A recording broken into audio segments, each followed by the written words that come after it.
Ethan Carter was on top of the world.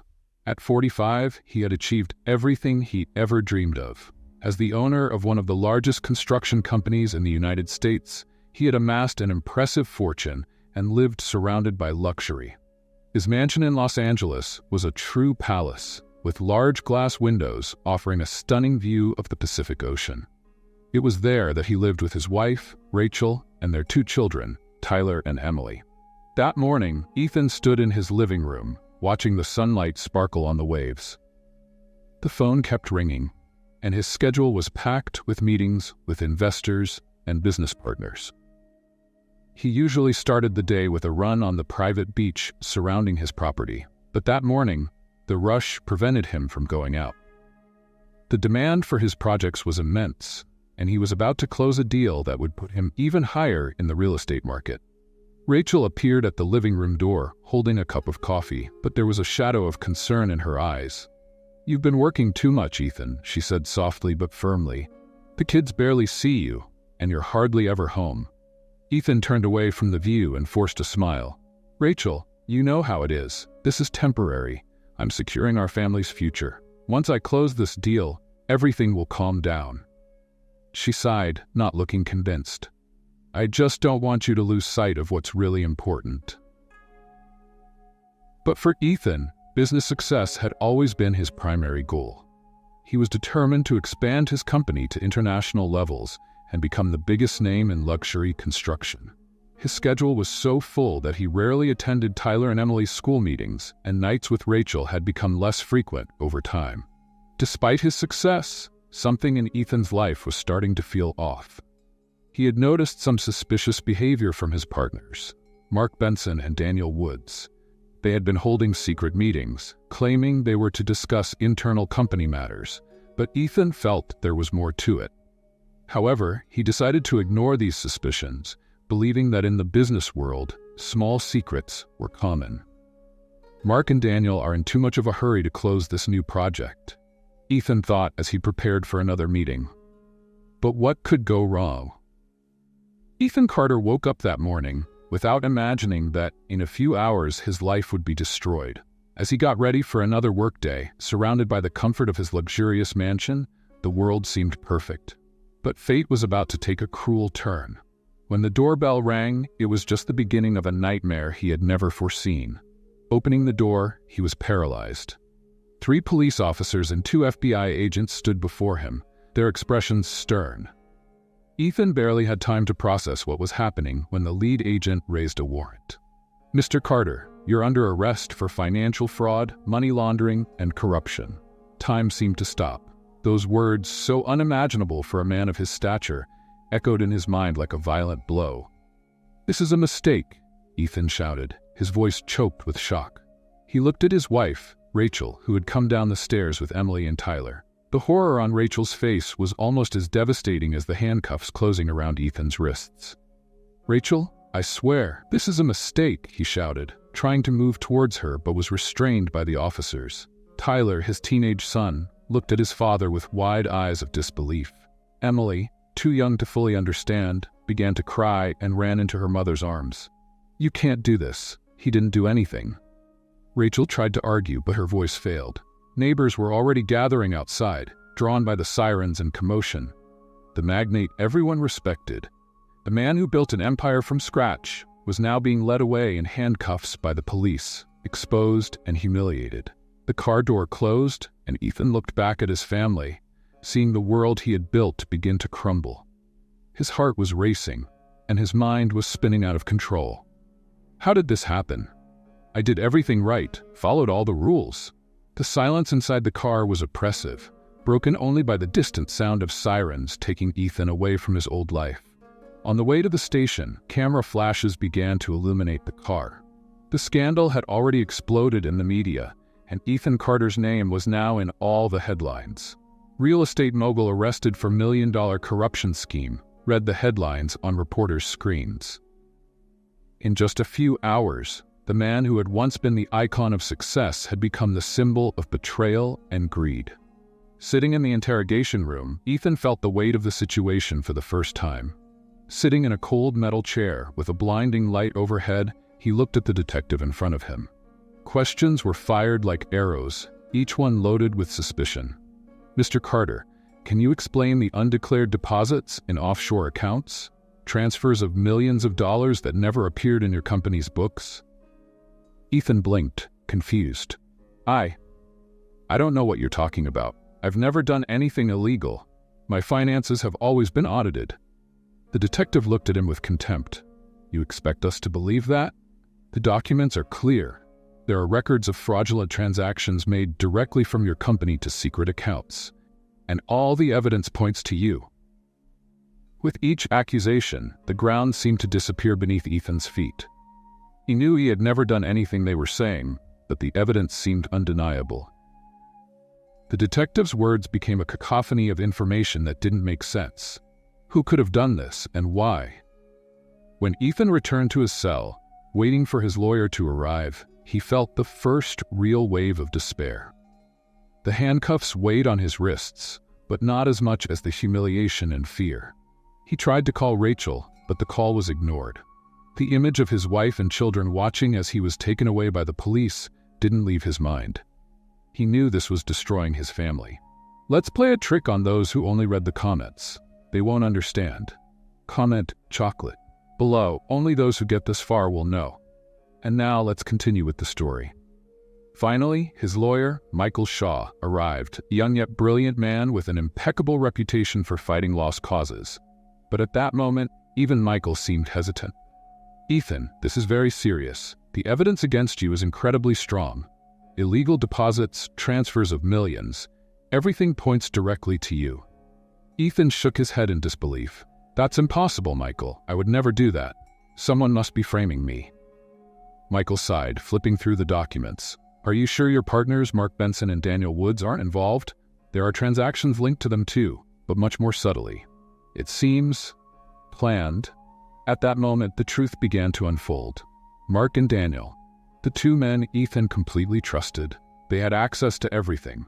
And now, as Michael pointed out the evidence, a new reality emerged. "They did this. They set me up," Ethan thought, feeling a rage rising like an uncontrollable fire. Returning home on bail, Ethan found a very different environment. Rachel was devastated. She could no longer trust him. Couldn't understand how her husband had gotten involved in such a serious scandal. The arguments became frequent, and their already fragile marriage began to crumble rapidly. The children, Tyler and Emily, felt ashamed to see their father involved in such a public and humiliating situation and started to distance themselves from him. Over time, the pressure became unbearable. Rachel suggested that it would be better if they separated for a while, taking the kids to stay with her parents while Ethan's situation was resolved.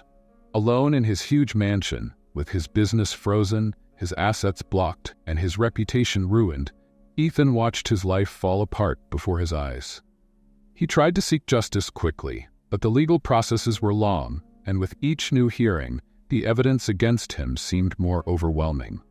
Even knowing he had committed no crime, Ethan began to lose hope. Everything he had built was crumbling, and his own family was drifting away, unable to handle the public pressure. In the end, Ethan was sentenced to a long prison term while awaiting appeal. His life of luxury, prestige, and power had come to an end.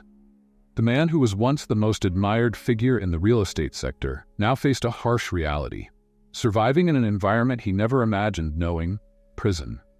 The heavy sound of the metal door closing echoed through the prison corridors, marking the end of an era for Ethan Carter. The gray, cold, and inhumane walls of that place starkly contrasted with the world of luxury and power he left behind. Now, there were no more boardrooms, million-dollar deals, or gala parties. What remained were distant screams, the smell of reheated food, and the clinking of chains reminding everyone they were prisoners, just like him. Ethan's cell was small, dimly lit, and the thin mattress on the metal bed seemed a cruel joke compared to the king-size bed he had in his mansion. Every detail of the prison seemed designed to break the spirit, and at first, Ethan didn't know how he would survive. The first week was the hardest. He wasn't used to the brutal reality of prison. Ethan, who was always seen as a powerful man, was now just another number in the system. People looked at him with disdain. The story of his fall had spread quickly, and the inmates saw him as a corrupt billionaire. who deserved to be there. Many resented him, while others wanted to test him, provoke the man who once had everything. On the first day in the yard, Ethan tried to keep his head down. While the other inmates walked in groups, exchanging looks and silent codes, he walked alone, trying to understand how he had ended up there. With each step, he felt the weight of the eyes fixed on his back, and it was only a matter of time before the confrontation happened. "Hey, billionaire, how does it feel to live like us now?" A voice echoed behind him, dripping with sarcasm. Ethan turned slowly and saw a group of 3 men approaching.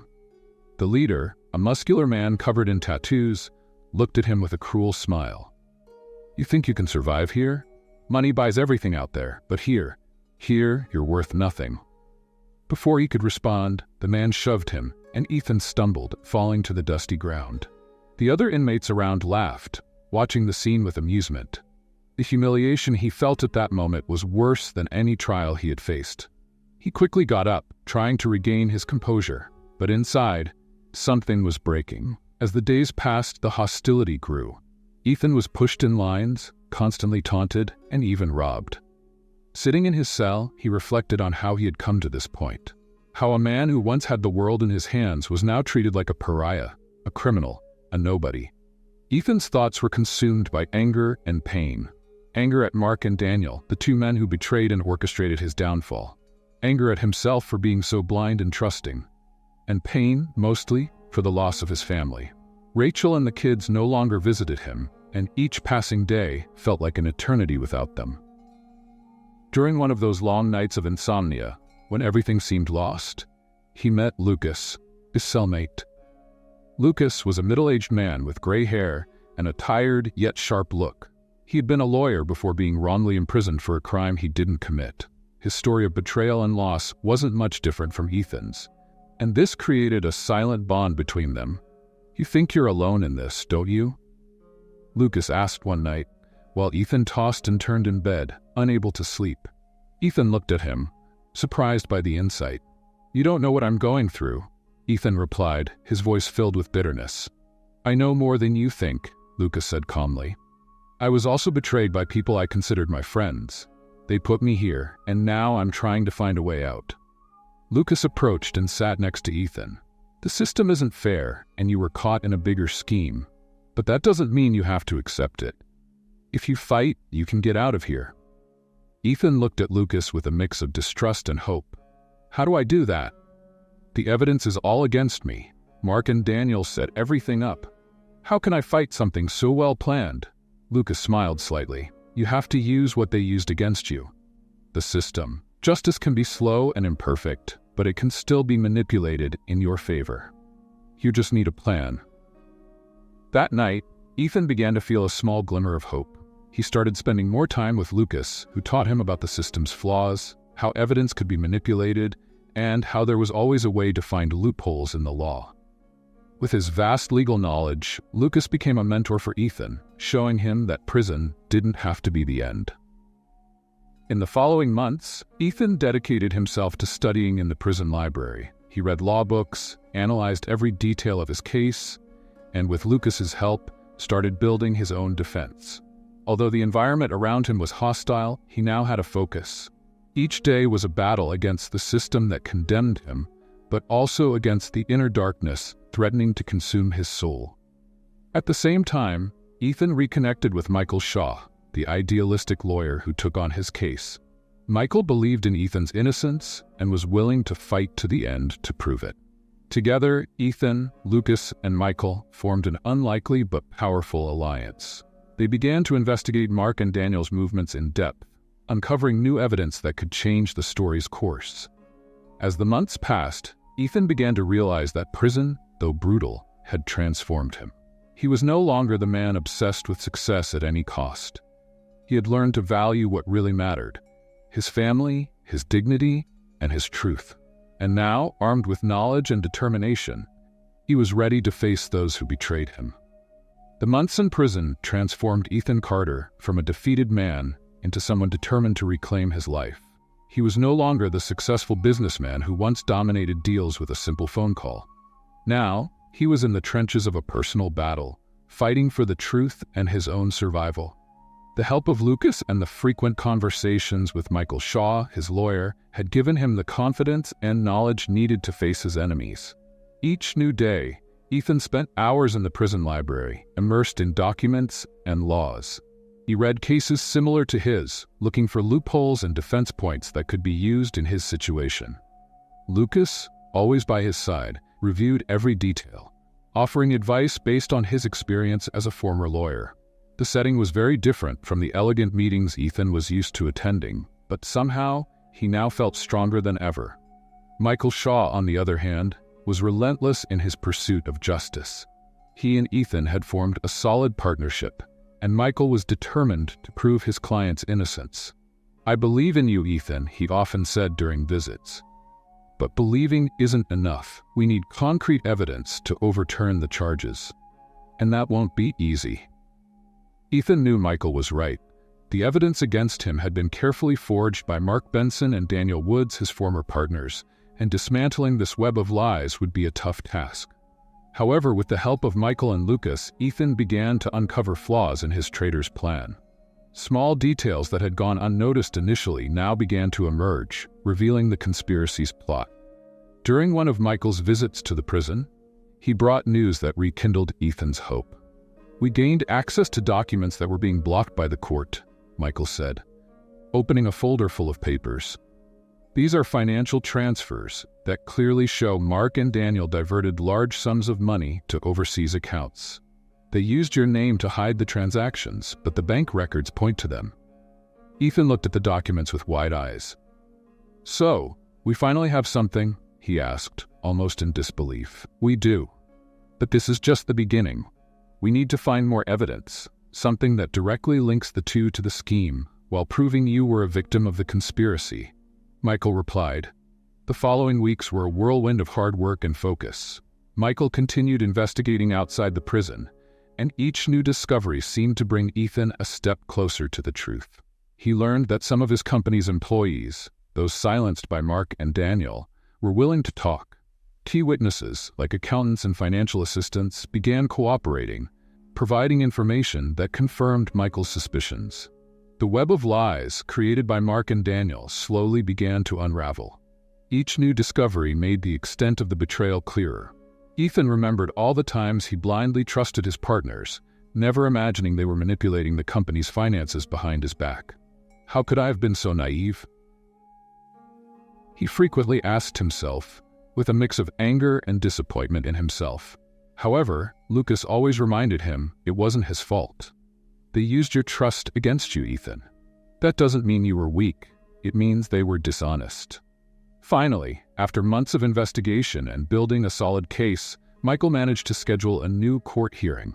This would be the moment Ethan had a chance to prove his innocence and confront those who betrayed him. The anxiety within him grew, but also a sense of relief. He knew the moment of truth had arrived. The day of the trial came, and Ethan was escorted from the prison to the courthouse. The pressure was immense. His family wasn't present, and he knew that, for Rachel and his children, this process was as painful as it was for him. However, Ethan also knew he had to move forward, for himself and for everyone who still believed in him. As he entered the courtroom, he saw Mark Benson and Daniel Woods for the first time since his imprisonment. The two were sitting with their respective legal teams, their expressions arrogant and confident. They believed they still had control of the situation, that Ethan would never be able to defend himself. But Michael had built a strong case, and the evidence was on their side. The tension in the room was palpable when the judge entered, and the first witnesses began to be called. Accountants and employees from Ethan's company gave their testimonies, explaining how Mark and Daniel had manipulated the finances, hidden transactions, and diverted money. Each testimony was a blow to the two traitors' plan, and their expressions started to change as the evidence against them piled up. Ethan watched it all with his heart racing. This was the moment he had been waiting for. When it was time for Michael to present the evidence, he stood up confidently and began to expose the fraudulent transactions, the offshore accounts, and the forged signatures. The evidence was clear and compelling. Mark and Daniel tried to argue, but their lawyers seemed to realize that the situation was out of control. Finally, the final blow came with the testimony of one of the accountants who had worked directly with Mark and Daniel. He revealed how the two men had created a scheme to frame Ethan, diverting millions of dollars while hiding their own transactions. The room went silent as the accountant's words echoed, and the truth finally came to light. Mark and Daniel were exposed. Their attempts to manipulate the court failed, and their lies were laid bare. The judge, after hearing all the evidence and testimonies, declared that the charges against Ethan were unjust and that he had been the victim of a conspiracy. Ethan was finally exonerated. The sound of the judge's gavel echoed through the courtroom, marking the moment Ethan Carter had waited for months. He was free from the charges that had destroyed him. Even so, as the words of acquittal hung in the air, Ethan knew this was just the beginning of a new battle. His former partners, Mark Benson and Daniel Woods, were about to face the justice they had tried to avoid throughout the process. The courtroom, filled with journalists, lawyers, and onlookers, was silent. Ethan looked at Mark and Daniel, the men he once called friends and partners. Now, they were sworn enemies. He could see the fear and disbelief in their eyes, something he had longed to witness. But instead of feeling a complete victory, a mixture of anger and exhaustion consumed him. Mark and Daniel tried to maintain their composure, but the evidence presented by Michael Shaw and the testimonies of the former company employees had shattered their defenses. They knew the walls were closing in. This moment was the result of months of investigation, and now all eyes were on them. "Mr. Benson and Mr. Woods," the judge began, with a cold and controlled voice. "The evidence presented in this court clearly indicates that both of you were responsible for a series of financial frauds, resulting in the destruction of Mr. Carter's career and reputation. You used your positions to manipulate documents and bank transfers in his name while diverting funds for your own interests. This court finds you guilty." The sound of the verdict made the air feel lighter for Ethan. Finally, justice was being served. He looked at Michael, who smiled, satisfied with the case's outcome. The young lawyer had been a crucial part of this fight, and Ethan felt immense gratitude toward him. But as Mark and Daniel were taken away by the authorities, Ethan allowed himself to think about everything he had lost. Though he had been exonerated, the damage to his personal and professional life was nearly irreparable. His company, once one of the largest in the country, had been devastated by the fallout. His accounts were frozen, his assets confiscated, and his reputation, even though judicially restored, was still tainted in the public's eye. Worse still, his family was shattered. Throughout the process, Rachel and the kids had distanced themselves, unable to cope with the pressure.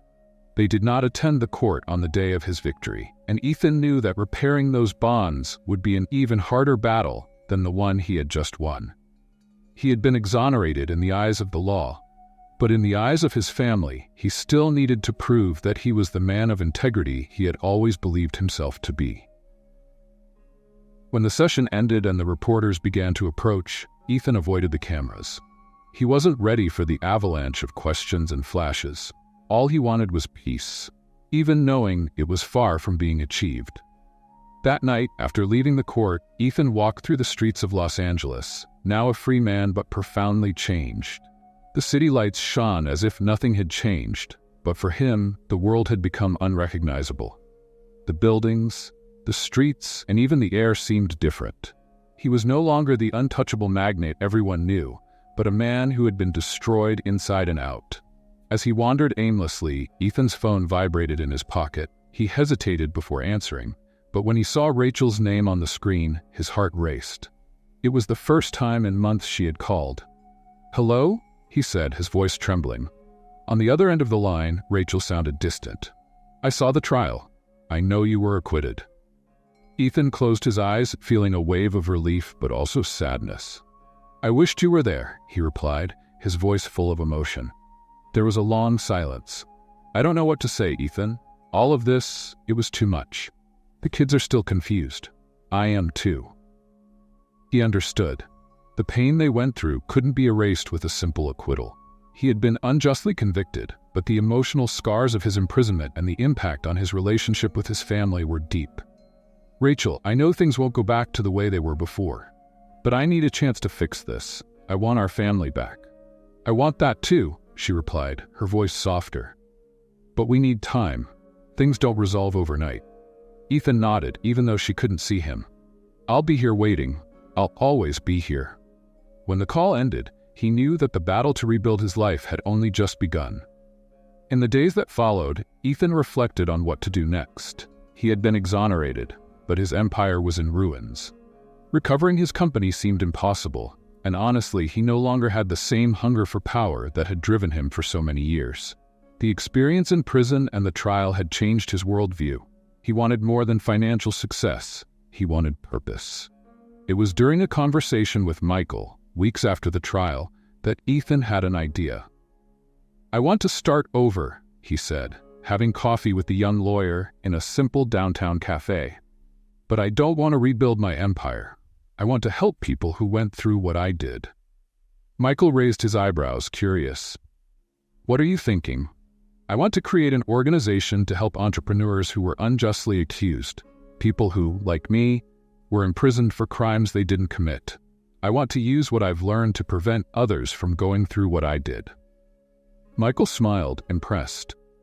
That sounds like a great plan, Ethan. And honestly, I think it would be amazing. Your experience could really make a difference. And so, Ethan began working on his new project. With the help of Michael and other professionals, he created a foundation dedicated to offering legal and emotional support to those facing unjust legal battles. This new phase of his life was no longer about wealth or power, but about helping people find justice, something he himself had almost lost. The path was still long. Rebuilding his personal and professional life would not be easy, but Ethan felt he was finally on the right track. He had lost almost everything, but in his journey of downfall and redemption, he had discovered something far more valuable, the strength of character he didn't even know he possessed. Ethan Carter was a free man, but the feeling of relief came with a painful reality. Everything he had built over decades was destroyed. His company, once one of the most respected in the real estate sector, had been dismantled. His assets, once a symbol of power and success, had been frozen or auctioned off. And most painfully, his family was still distant.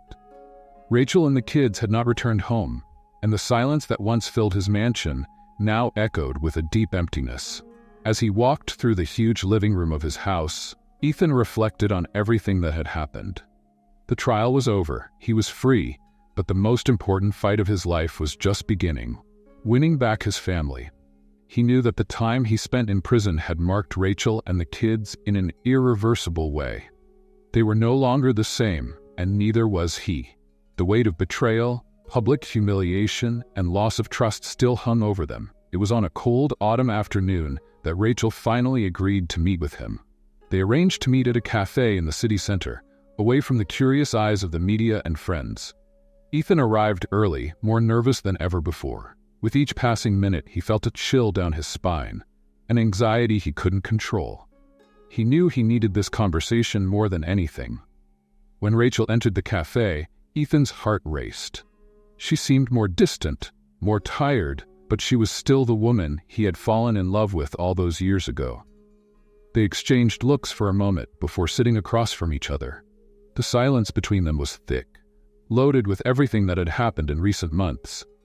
"Thank you for coming," Ethan said, trying to break the ice. His voice came out lower than he expected. Rachel sighed, crossing her hands on the table. "I needed time to think, and I think you did too." Ethan nodded, feeling the weight of her words. "I know I've made a lot of mistakes, Rachel, not just in business, but with our family. I let work consume me. I wasn't there when you and the kids needed me most, and I paid a high price for that." Rachel observed him for a moment, her eyes full of a mix of pain and compassion. "I know you were unjustly accused, Ethan, and I'm not here to blame you for that, but what happened made us realize a lot of things, about what really matters." Ethan took a deep breath, feeling a tightness in his chest. He knew the road to reconciliation would be long. "I want to rebuild what we lost. I know things will never be the same, but I'm willing to do whatever it takes to prove that I'm still the man you loved." Rachel slowly shook her head. "It's not just about proving, Ethan. It's about learning to be present, to reconnect. The kids and I need time for that. We need to know that you'll be here, not just in body, but in spirit." The silence settled again, but this time it wasn't as uncomfortable. It was the beginning of a dialogue that they knew would need time and patience to blossom. Rachel didn't say she would come home immediately, but the simple fact that they were talking was a huge step for Ethan. In the days that followed, Ethan immersed himself in his new project with the same determination he had applied to his business throughout his life. His foundation, now called Justice and Integrity, was beginning to take shape. He dedicated himself to helping people who, like him, had been unjustly accused or were facing legal battles without the necessary support. With the help of Michael Shaw, Ethan assembled a team of lawyers and experts to provide free legal assistance to entrepreneurs and workers who were victims of fraud or corruption. He knew how difficult it was to fight against a system that often seemed relentless, and he wanted to be the voice for those who didn't have the strength or resources to defend themselves. The first cases for the foundation began to appear, and the feeling of doing something meaningful for others brought a new energy to Ethan. He started meeting with his team almost daily, discussing strategies and helping review cases. For the first time since his downfall, he felt he was in control of something that truly mattered. It was no longer about money or personal success. It was about justice and helping people who desperately needed support. However, each night when he returned to his empty house, the silence still haunted him. He knew his work was just beginning. Winning back his family, although slow, was underway. Rachel began to allow him to see the kids more often, and little by little, Tyler and Emily were also making room for Ethan to return to their lives. But he knew he couldn't rush this process. One night, while looking at the old family photos still decorating the living room wall, Ethan allowed himself to cry for the first time since his imprisonment. The tears were of pain, yes, but also of relief. He had survived something many would not have. He had been destroyed, humiliated, and betrayed, but now he was rebuilding his life, one piece at a time. And in that moment, Ethan understood something fundamental. He wasn't just rebuilding what he had lost. He was creating something entirely new, something more solid, more genuine. His family, his career, and his purpose in life were transforming into something he could never have imagined. And for the first time in a long while, he felt like he was on the right path. The days started to have a new rhythm in Ethan Carter's life. The emptiness that once filled his home was slowly giving way to a sense of renewal. Although his family was still distant, he clung to the hope that the conversations with Rachel and the moments with his children provided. And amidst this process, his new mission with the Justice and Integrity Foundation was growing daily, becoming the main driving force in his life. The initial success of the foundation brought a sense of fulfillment that Ethan had never experienced in his years in the corporate world. He was involved in something that made a difference in people's lives. Every day, new cases came up. Small business owners who had been victims of fraud, workers facing unjust trials, and families ruined by wrongful accusations. Through the foundation, Ethan felt he could give people back the justice he had almost lost. However, the challenge of balancing his work and winning back his family remained constant. Each visit from Rachel and the kids was a step forward, but he knew there was still much to rebuild. Tyler, his teenage son, was the most resistant. The emotional distance caused by the scandals and Ethan's imprisonment had left deep scars on the boy. Emily, being younger, was more open, but there was still a certain mistrust in her eyes when she looked at her father. One Saturday morning, Ethan received a message from Rachel. "We're ready to spend a weekend together. The kids want to try. Let's take it slow, but I think it might help us." Ethan read the message several times, unable to contain the smile spreading across his face. The idea of spending a weekend with his family seemed almost unreal after everything they had been through. He knew it would be an important test for everyone, but he was willing to do whatever it took to regain their trust. The weekend arrived, and Rachel, Tyler, and Emily came to the house that was once their home. The atmosphere was still tense, but there was a mutual willingness to try to start over. Ethan had prepared everything for a simple weekend, without luxuries or grand gestures, just time together. The first few hours were filled with uncomfortable silences and polite but cold conversations. Tyler, in particular, seemed withdrawn, responding with only a few words. Emily, however, was curious about Ethan's new work with the foundation, and he felt excited to talk about something that filled him with purpose. "So, you help people who were accused of things they didn't do?" she asked while Ethan prepared dinner. "Yes, exactly," he replied with a smile. "I spend my time trying to make sure others don't go through what I did. I want them to have a fair chance to defend themselves." Emily looked at him with admiration in her eyes. "That's really cool, Dad." That simple compliment warmed Ethan's heart. It was a sign that, despite everything, there was still a place for him in his children's lives. That evening, as dinner was being served, Ethan decided to talk to Tyler. He knew his son was dealing with feelings of anger and confusion and wanted to open a space for an honest conversation. "Tyler, I know things have been hard for you," he began, choosing his words carefully. "I want you to know that I'm here, and I'll always be here if you need to talk about how you feel." Tyler looked at his father for a moment, the silence filling the air between them. Finally, he sighed and replied with a tone of frustration. "I just don't understand. How did this all happen? How did you leave us like this?" The pain in Tyler's voice was evident, and Ethan felt a lump in his throat. "I made a lot of mistakes, Tyler," he said sincerely. "I let work take over everything and wasn't there when you needed me most. And then, when everything fell apart, it got even worse. But I'm trying to change. I want to fix things between us, and I'll fight for that every day if I have to." Tyler shook his head, clearly still struggling with his feelings. "I just need time." "I understand," Ethan responded, "and I'll give you all the time you need." That night, while the children slept, Ethan and Rachel had their first honest conversation since the beginning of all the turmoil.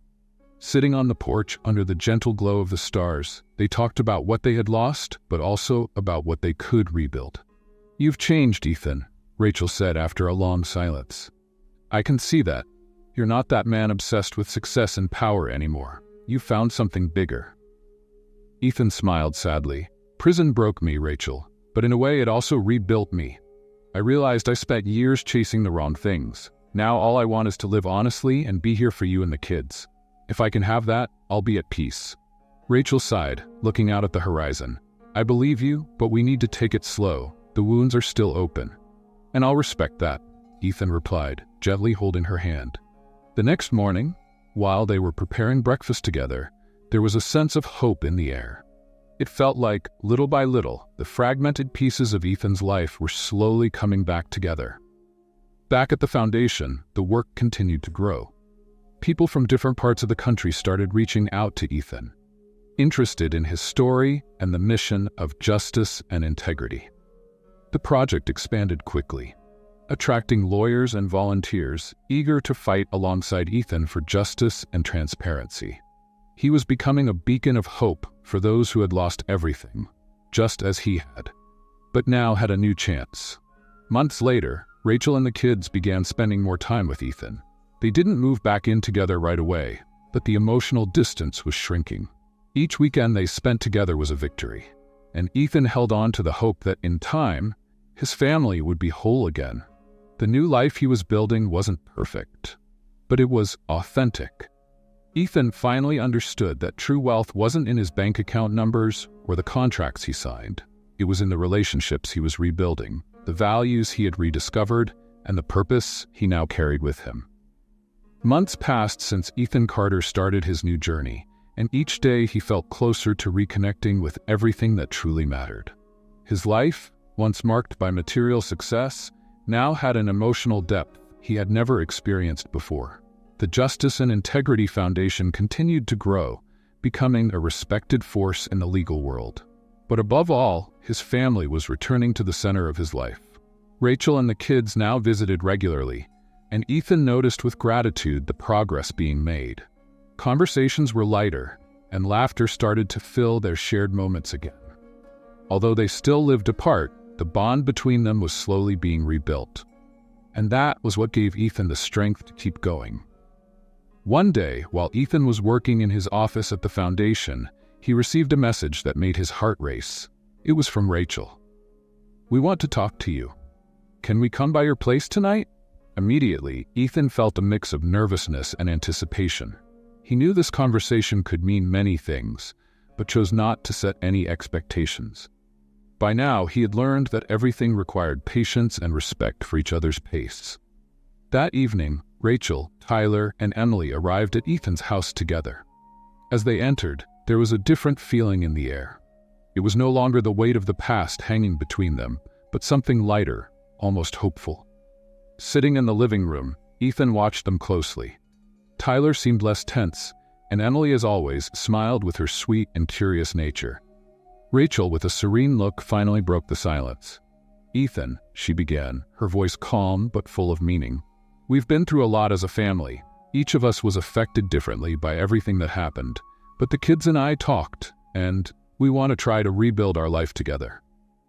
Ethan's heart raced. He looked at Rachel, then at his children, trying to fully understand what she was saying. "We've missed you, Dad," Emily said with a shy smile. "And we know you've changed. We want you to come back." Tyler, though still a bit reserved, nodded. "You're not the same, and I think we can try again. Slowly, but we can." Ethan felt his eyes fill with tears. The words he had hoped to hear for months, maybe years, had finally been spoken. I don't know what to say, just that I'm ready. I'm here for you, and I'll do whatever it takes for us to be a family again." Rachel moved closer and took Ethan's hand. "It won't be easy. We have a lot to work through, but we're willing to try, and I think that's the first step." In that moment, Ethan felt something he hadn't in a long time: true hope. For the first time since his imprisonment, he saw a future for his family. Not the perfect future he once imagined, but an honest one, full of new beginnings and, most importantly, love. The days that followed were full of adjustments. Rachel and the kids started spending more time with Ethan, and the visits gradually became longer. They began planning simple moments together, like watching old movies or preparing family dinners. Each small interaction was a victory. There was no rush, just the certainty that they were moving in the right direction. Meanwhile, the work at the foundation prospered. Ethan became a respected public figure, not for the power or wealth he once accumulated, but for the dedication he now showed in helping others. He was frequently invited to give talks on justice and integrity, sharing his story of overcoming adversity and warning about the dangers of losing oneself in the business world without paying attention to what truly matters. One afternoon, while in a meeting with Michael and other foundation lawyers, Ethan was surprised by an unexpected phone call. It was from a major news network, inviting him to participate in a documentary about public figures who had overcome great adversities. The offer was tempting, but Ethan hesitated. "You deserve to tell your story, Ethan," said Michael, encouraging him. "Your journey can inspire thousands of people who are going through similar situations. You can be a voice of hope." Ethan thought for a moment, remembering everything he had been through. He knew that his story wasn't just about his fall and rise, but about the inner transformation he had experienced. That night, he talked to Rachel about the invitation. "I don't know if I'm ready to revisit all of this publicly," he confessed. "Part of me wants to move on and leave the past behind." Rachel smiled, understanding. "You've already overcome so much, Ethan, but I think sharing your journey can be a form of closure. And, who knows, it might help others find their way." After reflecting, Ethan decided to accept the invitation. Participating in the documentary would be an opportunity not just to tell his story, but to show people that, no matter how tough the circumstances, there's always a chance to start over. The documentary was a success.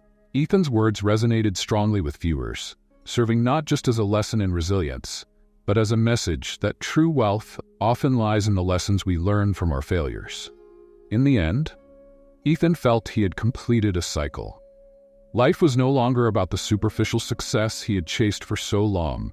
It was about the purpose, integrity, and love he found in his journey of overcoming. And now, with his family by his side and a job that truly mattered, Ethan Carter knew he was ready to live this new chapter of his life with humility, gratitude, and a peace he had never known before. What did you think of this story? Share your opinion in the comments. We really want to know what you thought. Your participation is very important to us. If this story touched your heart, don't forget to subscribe to the channel for more narratives like this. Thank you for watching.